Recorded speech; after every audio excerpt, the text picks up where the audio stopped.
Good morning. Everyone is rested, ready for another day of activities here.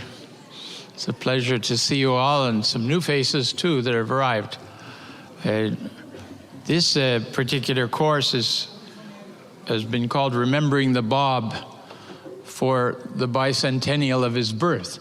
And the idea behind it is for us to review some of the basic teachings in the faith about the Bob and aspects of his prophetic career as a refresher. Now, of course, there may be some things here that are new for people, but at the same time, some of it will be quite familiar to you.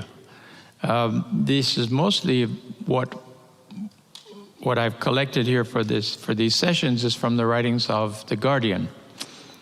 This terrific overview, the capacity of the overview, and the fact that he has also edited completely the Dawnbreakers represents a immense, incalculable contribution to the understanding of the cause. I don't know how, without the eye of the Guardian, without the focus of God Passes By, how we would ever understand the faith. We wouldn't know which part to take a hold of. We wouldn't know what were the peaks and what were the valleys in the development of both the Bob's dispensation and then joined along with Baha'u'llah's dispensation. You will find some interesting contradictory definitions of the dispensation of the Bab in the writings of the Guardian. Sometimes the dispensation of the Bab is the ministry of the Bab. It finishes with Baha'u'llah making his, receiving the intimation of his mission and the Siyajal. That finishes it. In another case, Baha'u'llah's, this goes on until Baha'u'llah declares his mission in Baghdad. So that becomes a 20-year period there. And in another letter, Shoghi Effendi writes, he says that in another sense, the dispensation of the Bab lasts as long as Baha'u'llah's dispensation. The two are so blended together that when the Guardian introduces his letter, the dispensation of Baha'u'llah, 90th anniversary, that is from 1844 until 1934.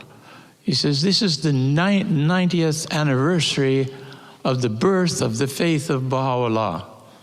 Doesn't say of the declaration of the Bab, because it encompasses, the faith encompasses the Bab's dispensation as well. And the combination of the two, Shoghi Effendi has coined a unique phrase for that. He calls it the Baha'i Era. The Baha'i Era means this combination of these two dispensations. It will last no less than 1,000 years. Then we see, if we look a little deeper, we see in the tablets of Abdu'l-Baha, he said that Baha'u'llah has said no less than 1,000 years, but he said it may well be 2,000 years. It may well be 5,000 years. In tablets still, it may be 10,000 years. And in talks in Egypt, he says 15,000 years. This is the mother dispensation of 500,000 years.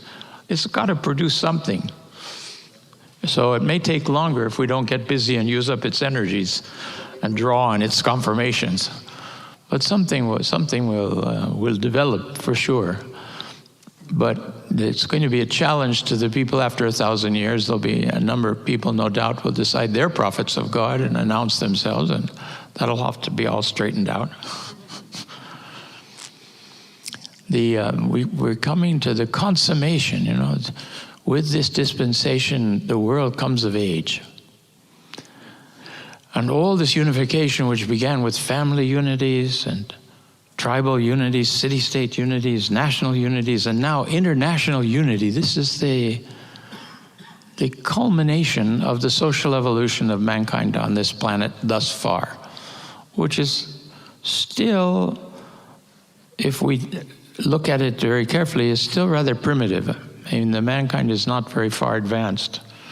I remember the Hand of the Cause, Mr. Inako Lingo. I had the bounty of traveling in South America for 3 months, translating his talks and also hearing over meals and things intimacies, connections, his discussions with Shoghi Effendi when he was on pilgrimage. And he said, Shoghi Effendi, one day he said to me, you know, Abdu'l-Baha several times mentioned that this planet is the hell of the planets. It is the most backward of all of the planets. And then Shoghi Effendi added his own description, the tail of the dog. Now that's where we are. And we all look startled because we say, but Baha'u'llah says this is the day of God. Yes, it's the day of God. Religious truth is relative, not absolute. This is the day of God for this planet. And it's a wonderful revelation, and it's going to cause a transformation. But we're pretty far behind other similar planets. Even, he said, nearby planets. So the next stage that we have to do is to expect some kind of connection with these other worlds. That would be a new stage and would require new revelations and so on. Mr. Linga said, I must have looked a little startled because the Guardian riveted me. He said, they still make war. Did you need some proof of that we're the most backward of all planets, that it's a hell?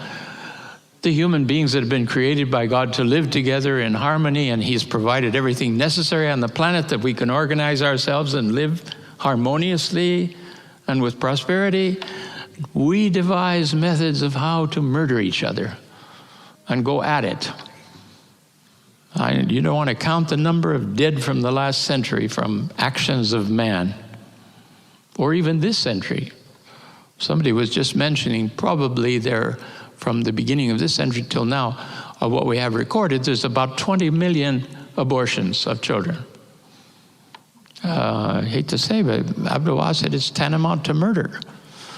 That's apart from the medical needs and requirements of mothers and things that have been defined in the faith, but is really, things are happening around us that are not pleasant at all, as you're quite aware.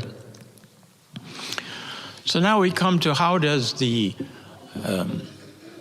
dawn of this new revelation, how can we characterize the mission of the Bab with our friends and acquaintances and in our commemoration of the bicentennial of his birth? What can we say?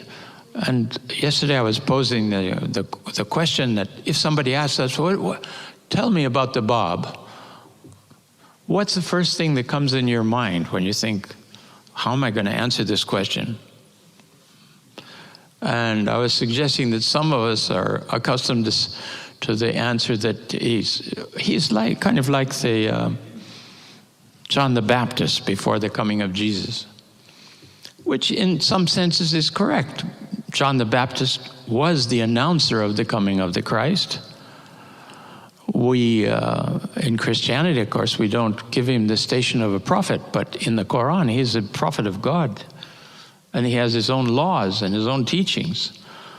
And Christ accepted and confirmed one when he accepted baptism. Baptism was an institution of John the Baptist.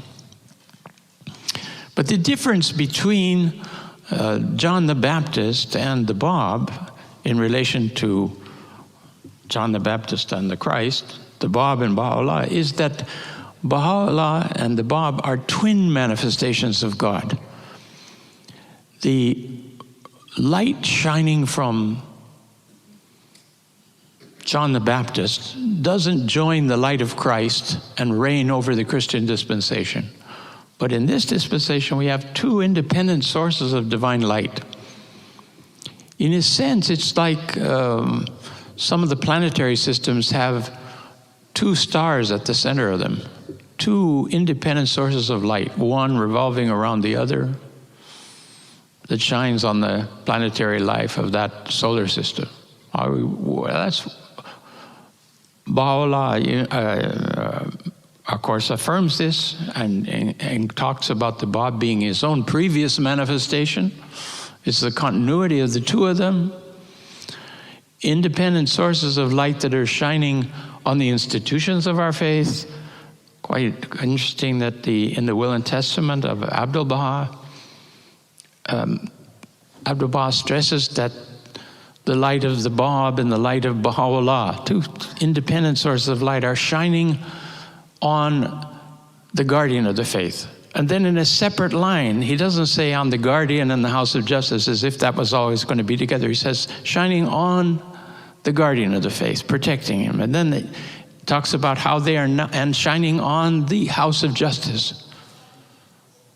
So we have this confirmation. We've got like plan A from Baha'u'llah. He says the house of justice will come into being. Abdu'l-Baha finds, this is some of my own speculations, forgive me, that the covenant breaking that took place delayed the growth of the cause on the one hand, and Abdu'l-Baha said the other thing was the Baha'is didn't live the life sufficiently, or it would have spread all over the world. Even in Baha'u'llah's lifetime, he said it would have spread all over the world if the Baha'is had obeyed. So the cause was not developed to the point where we could have the house of justice after Baha'u'llah.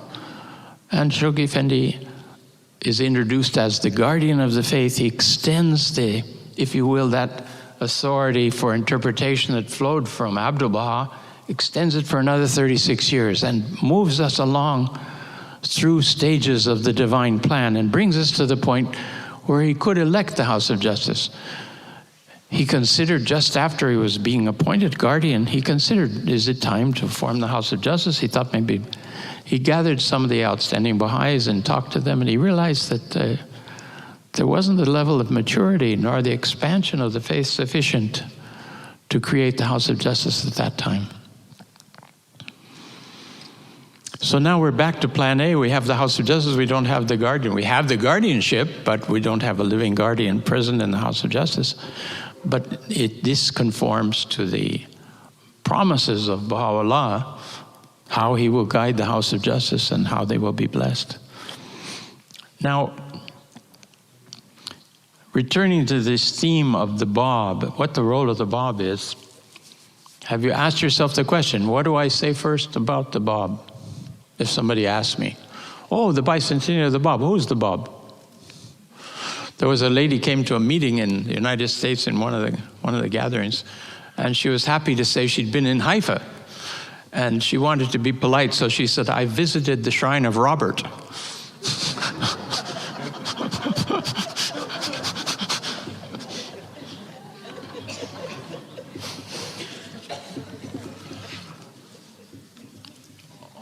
Returning again now to the question of the significance of the mission of the Bab. You remember yesterday we saw all these affirmations of, on the one hand, he's the herald of one greater than himself, and on the other hand, he's an independent manifestation of God. And the distinction that Shoghi Effendi makes there is how great it is that a full manifestation of God, the promised one of all the previous prophets and messengers of the past, acts as a herald for Baha'u'llah and then accompanies him. And he uses the words himself, Shoghi Effendi says, allied, though subordinate in rank. The Bab is allied with Baha'u'llah, though subordinate in rank. He's submissive. He says, one verse of Baha'u'llah is better than reading my whole revelation. If we could understand the one verse of Baha'u'llah, I think. So, in review of this, there's a paragraph from God Passes By that I want to read you, which is the summary of everything that we looked at yesterday. We'll bring some of you who weren't here up to the point where we are evolving this presentation. Shoghi Effendi writes, the Bab, acclaimed by Baha'u'llah as the essence of essences, the sea of seas, the point round whom the realities of the prophets and messengers revolve, from whom God hath caused to proceed the knowledge of all that was and shall be, whose rank excelleth that of all the prophets, and whose revelation transcendeth the comprehension and understanding of all their chosen ones, had delivered his message and discharged his mission. He who was, this is after the martyrdom of the Bab, he who was, in the words of Abdu'l-Baha, the morn of truth and harbinger of the most great light, whose advent at once signalized the termination of the prophetic cycle and the inception of the cycle of fulfillment, had simultaneously, through his revelation, banished the shades of night that had descended upon his country and proclaimed the impending rise of that incomparable orb whose radiance was to envelop the whole of mankind.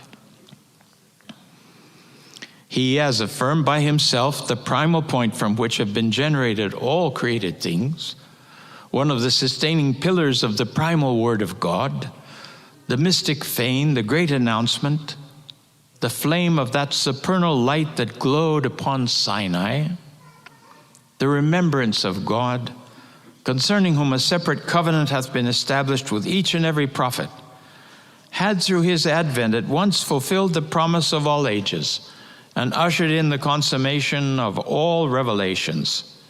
He, the Qaim, he who ariseth, promised to the Shias, the Mahdi, one who is guided, awaited by the Sunnis, the return of John the Baptist, expected by the Christians, the Ushidar Ma, referred to in the Zoroastrian scriptures, and the return of Elijah, anticipated by the Jews, whose revelation was to show forth the signs and tokens of all the prophets, who was to manifest the perfection of Moses, the radiance of Jesus, and the patience of Job, had appeared, proclaimed his cause, been mercilessly persecuted, and died gloriously.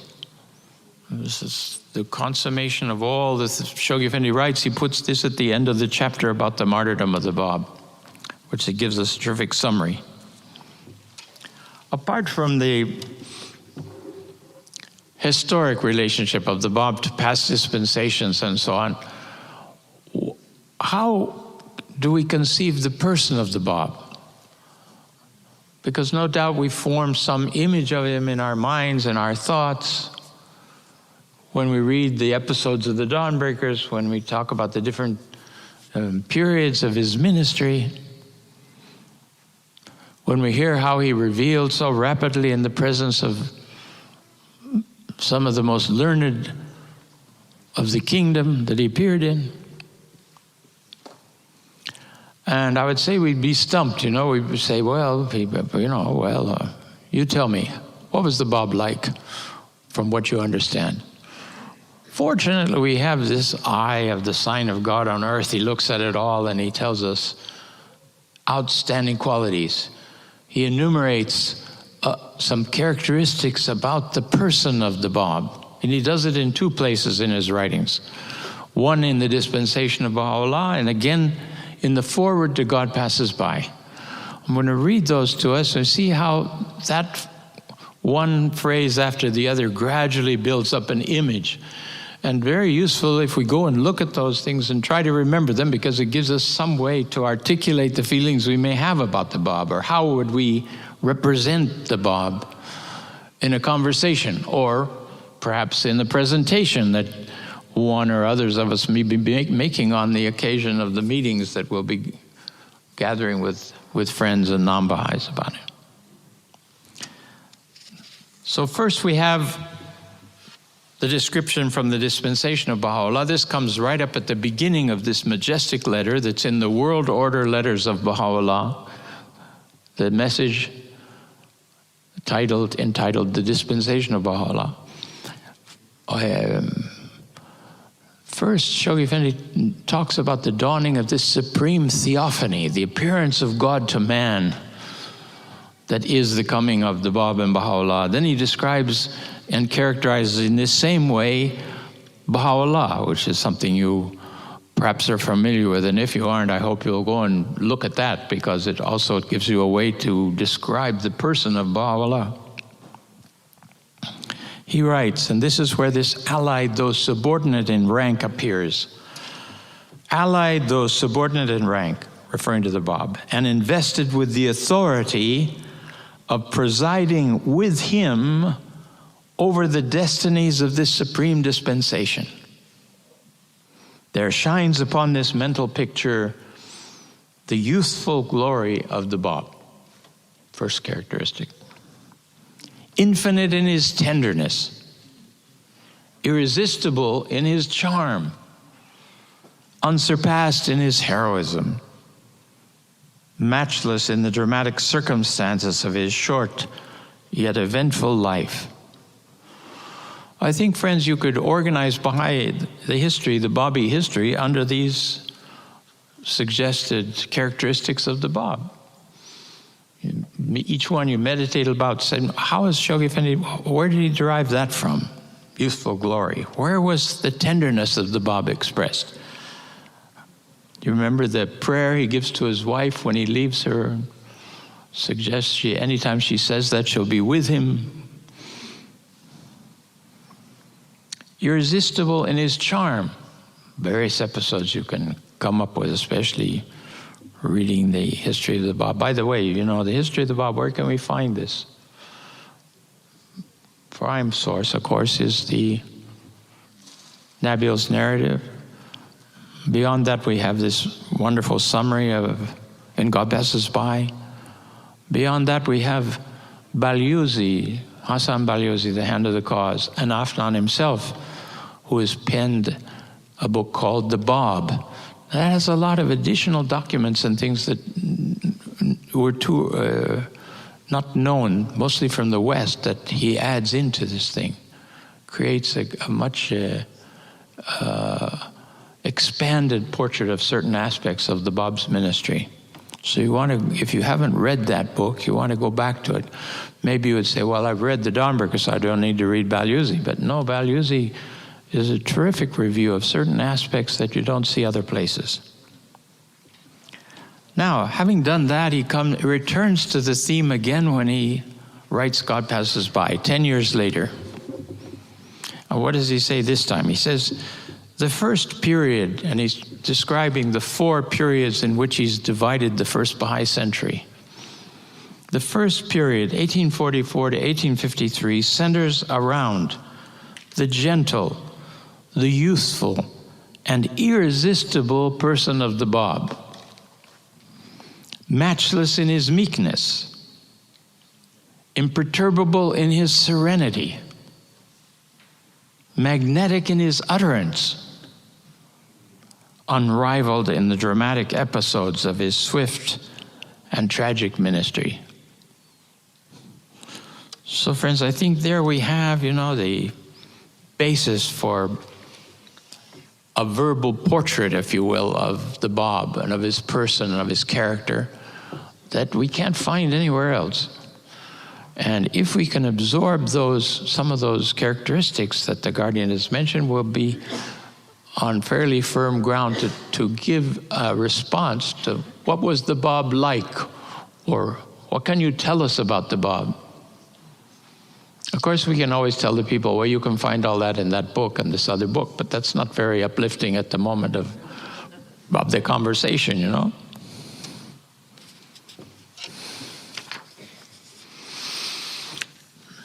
We had outlined at the beginning certain aspects we were going to examine. We had the mission of the Bab, we had his declaration, the rank and station, we had his titles, we just did his person. Now we're going to look at his ministry. And I'd made a contrast. I said the mission is what his role, what he wanted to accomplish, or what his position was. The ministry is how it unfolded, the episodes and all the different events that took place.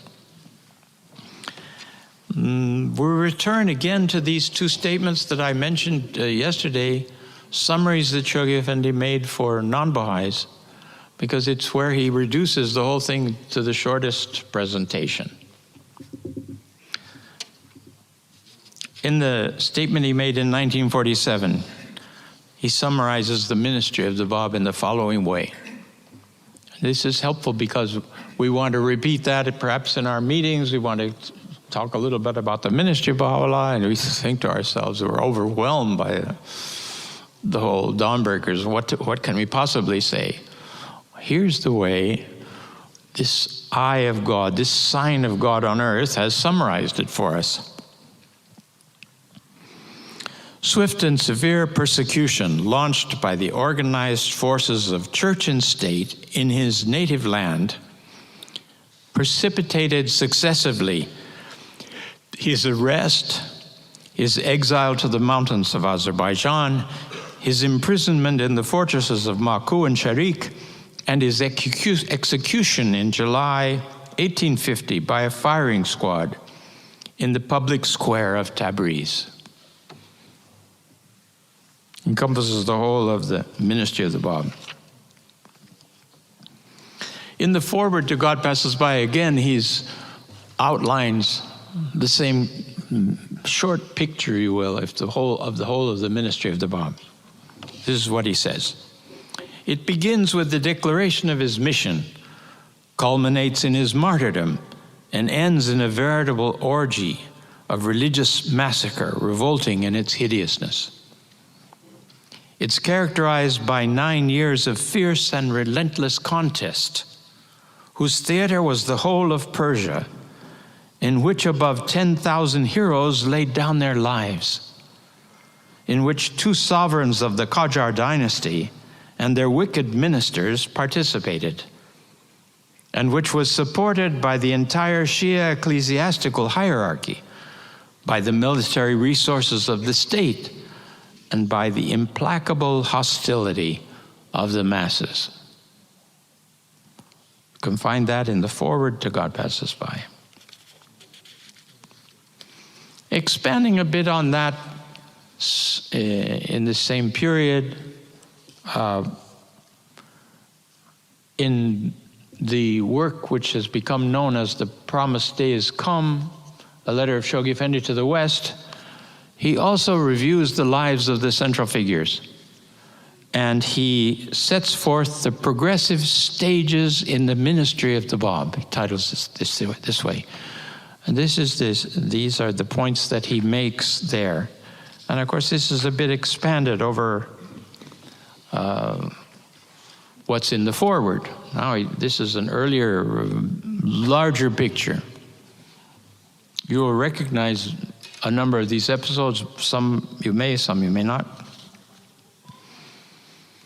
The Bab, the point, as affirmed by Baha'u'llah, around whom the realities of the prophets and messengers revolve, was the one first swept into the maelstrom which engulfed his supporters. Sudden arrest and confinement in the very first year of his short and spectacular career. Public affront deliberately inflicted in the presence of the ecclesiastical dignitaries of Shiraz. Prolonged incarceration in the bleak fastnesses of the mountains of Azerbaijan.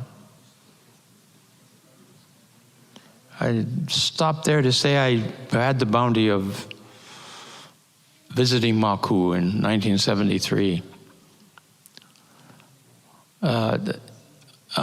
Amazing mountain. Is this huge mountain comes out. It kind of comes out from the base and moves forward and up. So when you're standing at the fortress itself, the mountain overshadows you. And up at the top are some birds flying around, and while you're standing there, pebbles are falling off that mountain onto your head. Little pebbles here, little pebble there.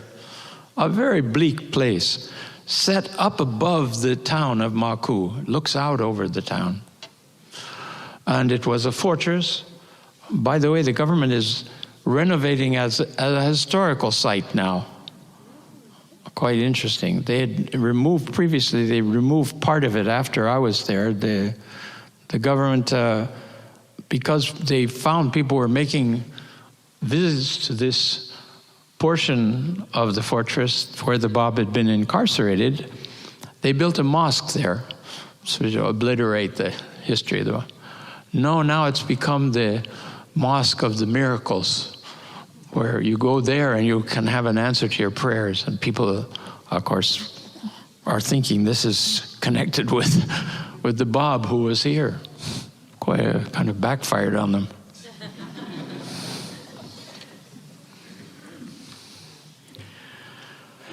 Moving on with the explanation. Bleak fastnesses of the mountains of Azerbaijan, not only in Maku itself, but in Cherik, when he went to Cherik, and I actually had the good fortune to get all the way to Cherik. I happened to be with Masoud Kamsi, who the Guardian had said you should visit Cherik. So he was a counselor in South America at the same time I was, and we were both in Iran at that time, and he said, come, we're going to go to Cherik.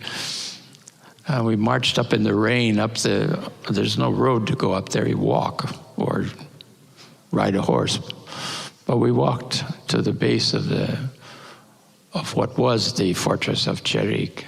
It's all destroyed now. It's all crumbled down. There are few earlier photographs that show the extent of it. It's like a little settlement. And all the people of the areas were coming and constantly wanting to attain the presence of the Bab and hear his teachings. As far as the Prime Minister had hoped that he would silence the Bab by sending him off to these remote areas, of course that didn't happen. And the rumors and the stories would descend from there and spread all over the country. A contemptuous disregard and cowardly jealousy evinced respectively by the chief magistrate of the realm, that would be the Shah, and the foremost minister of his government, which would be the Amir Nizam. The carefully staged and farcical interrogatory sustained in the presence of the heir to the throne and the distinguished divines of Tabriz. And here's something interesting, friends, that if you haven't caught up with it, the prince that was the governor of Tabriz at the time of the interview of the Bab, where they challenged him and where he made this proclamation that I am the promised Qaim, that was the future Nasruddin Shah. Nasruddin Shah Mirza at that time, 17, 18-year-old boy, he witnessed the declaration of the Bab on that event and went on for his ministry. And the friends asked the Guardian, they asked Abdul-Baha too, and the Guardian said Abdul-Baha had said that why was his ministry extended 50 years? Everybody else that messed with the Bab disappeared in a year or two of a plague or something brought them down. But the Shah went on till his Jubilee, 50th anniversary, where he was shot on his Jubilee.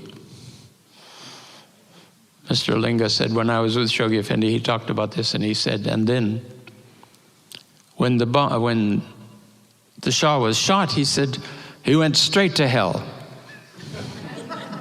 No judgment, just straight, okay. And he said, and he's still there. When I was in the Holy Land, Ria Khanum said the Guardian was commenting on the death of Muhammad Ali, and Muhammad Ali went to hell. He said, we had some trouble with Nasruddin Shah. He was saying, where am I to go? Where am I to go? You expect me to live with this Muhammad Ali here in hell? No. What a picture. I know some of you don't believe in hell, but you better get your facts straight, because as far as I can see in the writings, it's quite a real place. Although some of the people that are in it think they're in their glory, and they can't see the truth of anything, so it's very confusing. So just to remember that the Shah had his full chance to see the radiance of the Bab in that exalted moment when he declared that he was the promised one. It had such a potency that, as described in the Dawnbreakers, no one could move. They all were stunned by this thing. This fellow is supposed to be their prisoner. They're supposed to be roughing him up. He makes his proclamation, then he walks out of the gathering. Didn't allow them to go on with their intention. It was pretty hard to find who was going to beat the feet of the Bab with the Bastinado. This is Sheikh al-Islam, this outstanding cleric, took it upon himself to beat raw the feet of the Bab. Can you imagine? I don't know where he is, but he probably has his special berth somewhere too. That's the next thing he mentions here. He says, the shameful infliction of the Bastinado in the prayer house and at the hands of the Sheikh al-Islam of that city, the outstanding Muslim cleric. What kind of vision did he have that he beat up the supreme manifestation of God? And finally, suspension in the barrack square of Tabriz and the discharge of a volley of above 700 bullets at his youthful breast under the eyes of a callous multitude of about 10,000 people, culminating in the ignominious exposure of his mangled remains on the edge of the moat without the city gate. These were the progressive stages in the tumultuous and tragic ministry of one whose age inaugurated the consummation of all ages and whose revelation fulfilled the promise of all revelations. He continues, I swear by God, the Bab himself in his tablet to Muhammad Shah has written, shouldst thou know the things which in the space of these 4 years have befallen me at the hands of thy people and thine army, thou wouldst hold thy breath from fear of God. Alas, alas, for the things which have touched me. I swear by the most great Lord, wert thou to be told in what place I dwell, the first person to have mercy on me would be thyself. In the heart of a mountain is a fortress, the inmates of which are confined to 2 guards and 4 dogs. Picture then my plight. In this mountain I have remained alone and have come to such a pass that none of those gone before me have suffered what I've suffered, nor any transgressor endured what I've endured. His ministry. How do we get a bigger picture? How do we find an outline, if you will, of the ministry of the Bab? Now, Shoghi Effendi has provided this too, because he has written these 5 chapters of God Passes By, and then he's created a table of contents. And he himself has enumerated the subpoints there. They don't appear in the text, but they are in the contents. And I've seen the letters where he himself had composed this. It's not the editors. And this, friends, gives us an overview. It's not too lengthy. And I want to read it for you. It'll just remind us of the various episodes and stages in the unfoldment of the Bab's ministry. So the first chapter is called The Birth of the Babi Revelation. The declaration of the Bab's mission, he starts right off with that. Enrollment of the letters of the living. The Bab's pilgrimage to Mecca. The Bab's arrest and departure for Isfahan after his return from Mecca. The Bab's sojourn in Isfahan with all of the interesting developments that took place there. The second chapter is the Bab's captivity in Azerbaijan, the significance of his captivity, his incarceration in Maku and Shehrik, his examination in Tabriz, his writings, his covenant, and finally the conference of Badasht. Then there's a chapter on the upheavals in Mazandaran, Neriz, and Zanjan, features and episodes of which are reviewed there. And they're also covered in some great detail in Nabil's narrative. And you had the great heroes of the faith like Vahid and Zanjan and Hojat, and then Tahiri herself, and the 7 martyrs of Tehran is described there. Then he moves on to the 4th chapter, which is the execution of the Bab. And he outlines the events preceding his death, certain things that led up to that. And then the circumstances attending his martyrdom. Then tributes paid to his memory, both East and West. There were eyewitnesses, European representatives of governments that were present and saw the miracle of the Bab being shot by 750 bullets and just not being touched at all, nor his companion. How does one explain this? They didn't know how to explain it. They reported it, but they didn't know how to explain what had happened. Finally, he talks about the parallel between his mission, of the Bab's mission, and that of Jesus Christ himself. We'll come back to that again. The significance then of the Bab's mission, and this is the thing I read at the beginning of the session this morning. The fifth chapter of the Baha'i period, the first of these four periods that the Guardian describes in God Passes By, is the attempt on the life of the Shah and the consequences that brought, and then, of course, the arrest of Baha'u'llah and his imprisonment in the Sayyid Chal. And then you find further details about the martyrdom of Tahirih and the execution of the prominent disciples of the Bab. Tributes paid in books, East and West, of the heroism of the early Babis. And finally, Shoghi Effendi makes a resume of the fate of the persecutors of the Bab.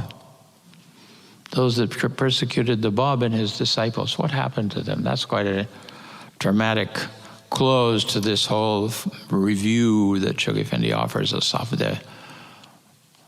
So ask yourself, how recently have I read God Passes By? I won't ask for a show of hands. I don't want to.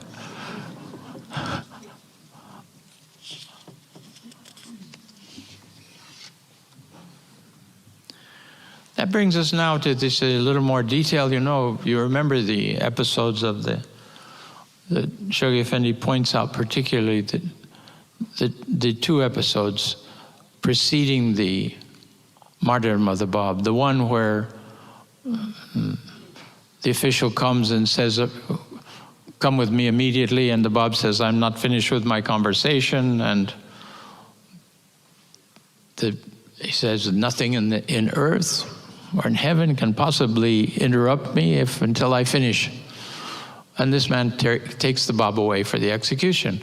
And of course, then he finds him afterwards seated, and he turns to him after a moment of consternation that the man is seeing that how is he alive after all this? And inside the room again, where with the secretary, again, finishing his conversation, I said, "I've finished my conversation, and now you may proceed with your intention." My God. That's one episode he mentions. The other is Sam Khan, the head of the Christian regiment that originally provided the 750 soldiers to shoot at the Bab. Who shoots it? And can you think of any execution in history where 750 riflemen were lined up to be sure that deed was accomplished? I mean, that's already incredible in history. Maybe 10 or 12 marksmen or something, but 750? Incredible. Then he says, Sam Khan he said that he didn't want to do this. He told the Bab, I have no enmity for you at all. And the Bab tells him, if you are sincere in your declaration, God is able to resolve this. And you should proceed. And he proceeds and he shoots. And of course, the Bab is not. So he renounces. He takes his troops. He said, the men are not going to repeat this. This is sufficient evidence for me. And he disappears. And the official said, I'm not going to be involved in this any further to try to kill the Bab. And he quit his post.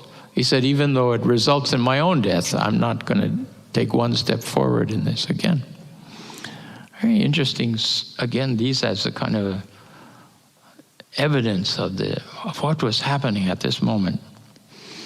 Never mind the fact that there was this terrific storm and darkness that overcome everybody. It's like a movie. Dramatic movie has been repeated, this kind of thing. Amazing. So after outlining the execution of the Bab,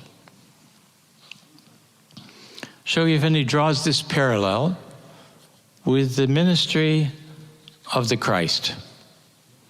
Out of all the history of the different prophets, he chooses that one because he said it's so parallel and similar in character. And he outlines the various aspects which he sees as coinciding. It would indeed be no exaggeration to say that nowhere in the whole compass of the world's religious literature, except in the Gospels, do we find any record relating to the death of the religion founders of the past comparable to the martyrdom suffered by the prophet of Shiraz. Let's think about it. We don't have much about Muhammad died in his home. Moses, I don't know I can't remember the end of the history of Moses, but we don't have any spectacular details. So strange, so inexplicable a phenomena, attested by eyewitnesses, corroborated by men of recognized standing, and acknowledged by government as well as unofficial historians among the people who had sworn undying hostility to the Baha'i faith, may be truly regarded as the most marvelous manifestation of the unique potentialities with which a dispensation promised by all the dispensations of the past had been endowed. This event of the martyrdom of the Bab that his enemies had to admit to, this miraculous end to this spectacular divine career. The passion of Jesus Christ, and indeed his whole public ministry, alone offer a parallel to the mission and death of the Bab. A parallel which no student of comparative religion can fail to perceive or ignore. In the youthfulness and meekness of the inaugurator of the Baha'i dispensation, in the extreme brevity and turbulence of his public ministry, in the dramatic swiftness with which that ministry moved towards its climax, in the apostolic order which he instituted and the primacy which he conferred on one of its members. You're following these things. Now Christ indicating that Peter was the outstanding disciple, and the Bab also his indications about Qudus and so on. In the boldness of his challenge to the time-honored conventions, rites, and laws which had been woven into the fabric of the religion he himself had been born into. The friends, too much to take notes, but this is all right there, and God passes by. You can go back and take it apart and think about it and read the parallel passages in the gospel and see what this is all about. In the role which an officially recognized and firmly entrenched religious hierarchy played as chief instigator of the outrages which he was made to suffer, the same as the Christ. In the indignities heaped upon him, in the suddenness of his arrest, in the interrogation to which he was subjected. Very interesting how similar this is. In the derision poured and the scourging inflicted upon him. In the public affront he sustained. And finally, in his ignominious suspension before the gaze of a hostile multitude. The crucifixion of the Christ and the suspension of the Bab at the time of his execution. In all these, we cannot fail to discern a remarkable similarity to the distinguishing features of the career of Jesus Christ. Chapter 4 of God Passes By, you can find the details. How are we doing with time here? All right.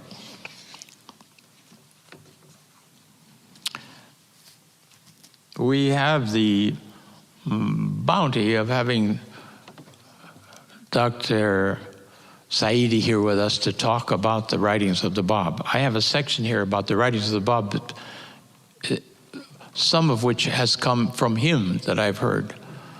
When he was first invited to the Holy Land, I was involved in liaison capacity in various ways, and he discovered the treasures. We knew there were the writings of the Bab, but we didn't have them cataloged. And Dr. Saidi undertook the catalog of all of these various papers, Baha'i records, Baha'i manuscripts. And he would was alive with discovering things that nobody knew anything about. He would come and communicate them, and the House of Justice, he reported to the House of Justice various things, various clarifications. So exciting.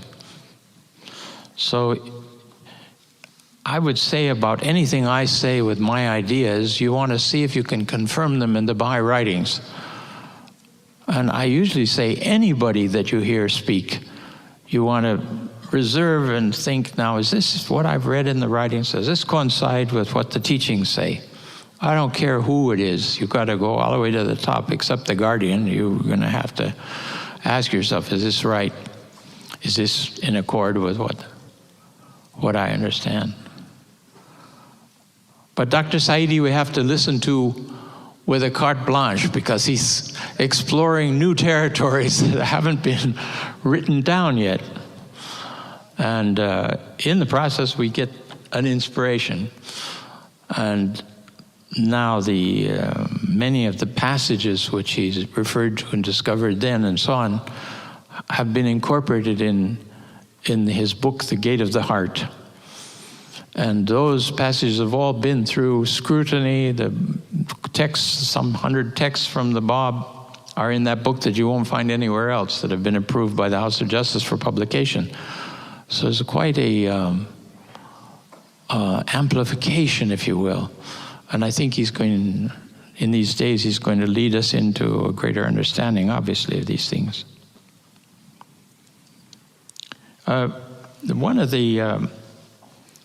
There's a whole variety of themes, and he'll be approaching these, but one of them has to do with the 5 modes of revelation. The Bab talks about this a lot, and it comes into his writings that there were 5 ways, he said, in which he revealed his revelation. And these modes are, the first one he said is first mode, and these 4 are from Islam, confirmed in Islam. And then he adds a 5th one. The 4 from Islam were divine verses, that is the word of God, if you will, in the first person from God, where the manifestation channels the words of God and he announces things on behalf of the divinity. Divine verses, wholly inspired, characterized by the phrase, I am God. That's the character of the first mode. The second mode of revelation, he says, are supplications and prayers, in which the manifestation of God models for us what our attitude towards his inner state should be, towards his inner reality. And he assumes an attitude that's humble, that points to God. And it's characterized by the phrase, thou art God. I am God, now thou art God. Then the third category of mode of revelation are commentaries about the first stage, where the manifestation elaborates on the meanings of the divine verses that he's revealed. And those are characterized by the term, he is God. So you have, I am God, thou art God, now he is God. Commentaries. And then there's scientific treatises and other writings of the manifestation, which are in a 4th category, which he describes with an incomplete phrase, he is God who does such and such, and an elaboration of that sort. Then the Bab says there's a 5th mode of revelation, and that is all of these 4, which were in Arabic, in Persian. And he also says, because of the character of his coming, the greatness of the day of God that he appears in, that instead of only the divine verses being the verses of God, he said everything that's written in any of the 5 modes is considered revelation, divine revelation itself. Now we were talking about the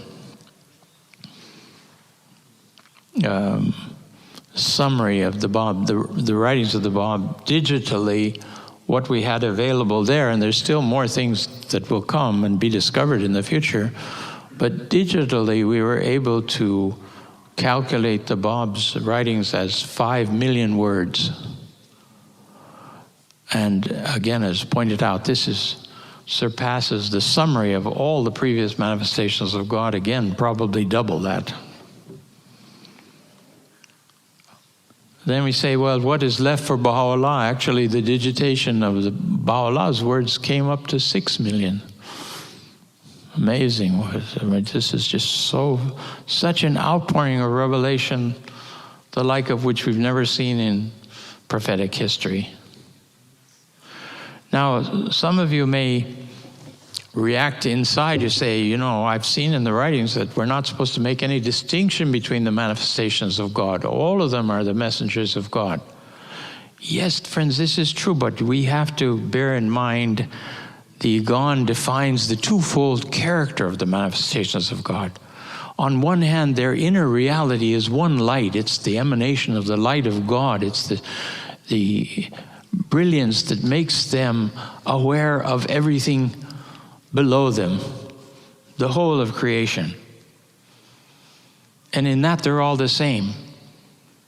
But the designation of their missions, the extent to which they're allowed to reveal what they reveal, the limitations on its content, this is what makes them distinct from each other. And in that, we see the Bab arise as the king of the messengers of God. So it's not really a contradiction. And interesting to think about what Baha'u'llah says about the manifestations of God in the Igon. There's two passages particularly that I think we should bear in mind, because we see ourselves as independent and separate in creation. We somehow are independent units, but we're all sustained inwardly by the manifestation of God. All things, Baha'u'llah writes, all things derive their being from the manifestation of God. All things live, move, and have their being in the manifestation of God. And in Paris Talks, Abdul Baha confirms that the power of thought comes from the Holy Spirit. If it were not for the emanation of God, we would not be sustained in our possibility of thinking and discursive thought or anything. You know, in a letter, in this regard, in a letter about dreams, Shoghi Effendi confirms that anybody that knows history realizes that we can be guided in dreams. But he warns, he said, one has to be very cautious about the inspiration that we receive in dreams because of the dual character of human nature. Our lower aspect takes the guidance that God is sending us, that the manifestations shining into our being in the form of dreams, and it distorts and warps them if we have prejudices and dislikes and hatreds of other people and all the things that human nature is subject to. So he says, by the time you finish interpreting through your strange character, you change the guidance that's coming in the dream. So Shoghi Effendi says that's why it is necessary to compare the contents of your dreams with the revealed verses. If it corresponds with the teachings of the faith, okay, maybe you can trust it more. And he says, indeed, that this inspiration, the light of the guidance of God, through the soul being purified and sanctified from these limitations that we're, of course, constantly praying that God assist us to be cleansed and to become pure mirrors. He said that light of God operates not just in dreams, but it operates in wakeful hours as well. That there are souls who are feeling this divine confirmation and sharing it with others, and that's the goal that we're all aiming at. Live, move, and have our being in the manifestation of God. Another example that the Master gives, he says that in the human body, this soul reigns supreme. Now, our soul has an unconscious part, an autonomic part, And that's the part filled with all the intelligence of the divinity to run all the systems of our body and to maintain its health, besides providing us with consciousness and awareness. This thing knows, so it communicates to you. You feel anywhere in your body, you feel sensation. You know the state of your body. If something's out of whack, you feel it immediately. I don't feel good, or my head is, or I'm dizzy, or whatever it is. He said that the manifestation of God, that the human soul, the human realities, are like the cells in another body, a large body, of which he's the soul. He's the most great commander.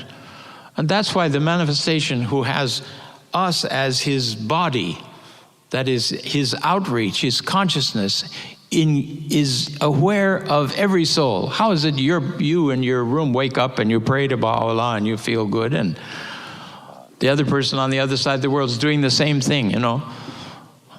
We didn't have to line up to wait for a turn. It's all happening simultaneously. This is a kind of a level of consciousness that we have no way to imagine, except that he talks about it to us. He's simultaneously present and closer than your life vein at any instant in your life. And if you feel far from him, it's not that he moved, you moved. How do you come back to that closeness? Bill Sears used to always say that. If you don't feel as close to God as you used to be, who moved? God didn't go anywhere. Baha'u'llah didn't go anywhere. That's a constant. And it's not only a constant, but it's the sustenance of your power to breathe. It's providing the saliva in your mouth. It's digesting your breakfast, which you don't know how to do by yourself. Who knows those things? He wonders in some of the tablets how human beings, in the face of so many signs of a superior intelligence, have the gall to deny God and act as if they were something independent. Where were they 80 or 90 years ago? And where will they be in another 90 years? And just come and go, we come and go. I used to think of Baji walking amongst those olive trees that have been there since, some of them, Shoghi Effendi said, since the time of Christ. We must seem like mosquitoes coming and going. We're born, buzz around a little bit, and we're off. And it really doesn't matter what we believe or don't believe as far as those olives are concerned. They just go on existing. Fascinating.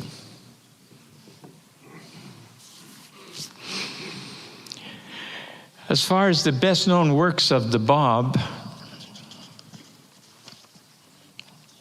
we have a list of them in the Baha'i World volumes that Shoghi Effendi created, where he's made a summary of the best known works of Baha'u'llah, the best known works of the Bab, and there's a list of the best known works of Abdu'l-Baha that's been added there and appears in these large Baha'i World volumes most of you are familiar with, I think.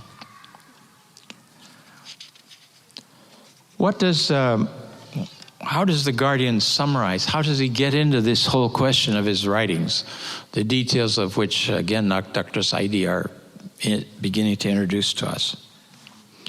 Alike in the magnitude of the writings emanating from his pen and in the diversity of the subjects treated in those writings, his revelation stands wholly unparalleled in the annals of any previous religion.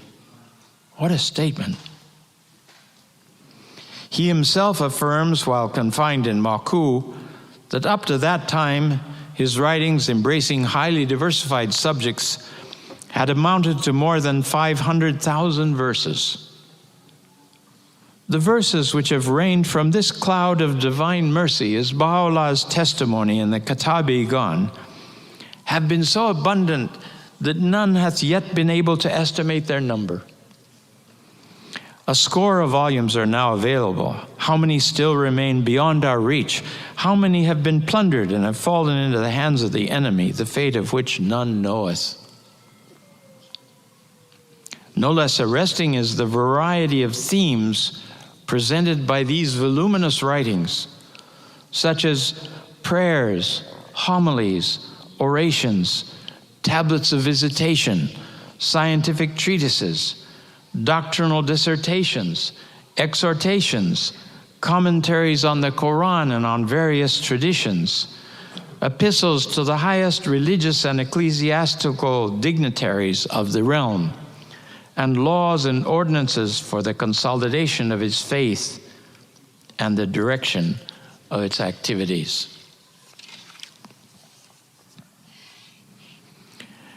In the course of summary, something that we may visit again in the other course that's being offered, it should be noted, Shoghi Effendi says, in connection with his review of the contents of the Persian Bayan, it should be noted in this connection, and in the third Vahed of this book, there occurs a passage which, alike in its explicit reference to the name of the Promised One, and in its anticipation of the order which in a later age was to be identified with his revelation, deserves to rank as one of the most significant statements recorded in any of the writings of the Bab.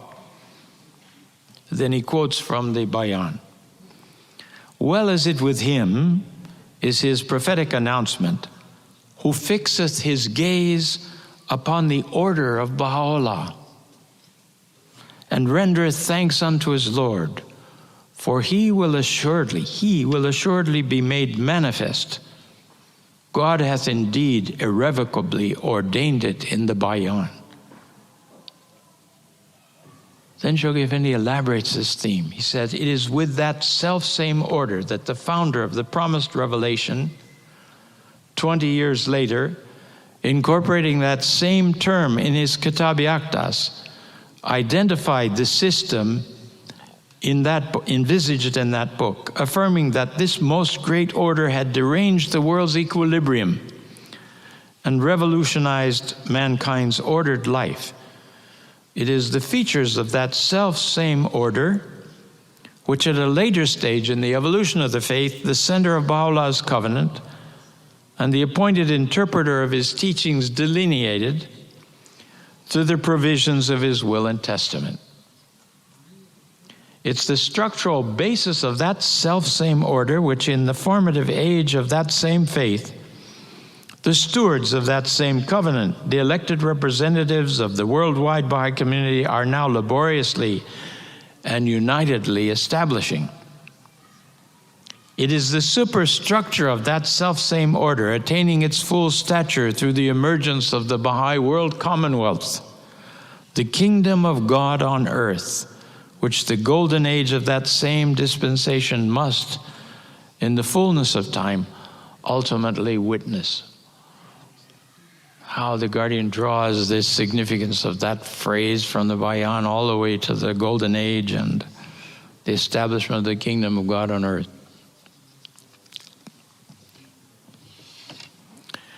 Friends, that brings us to the close of this session. We'll continue with this tomorrow. Thank you.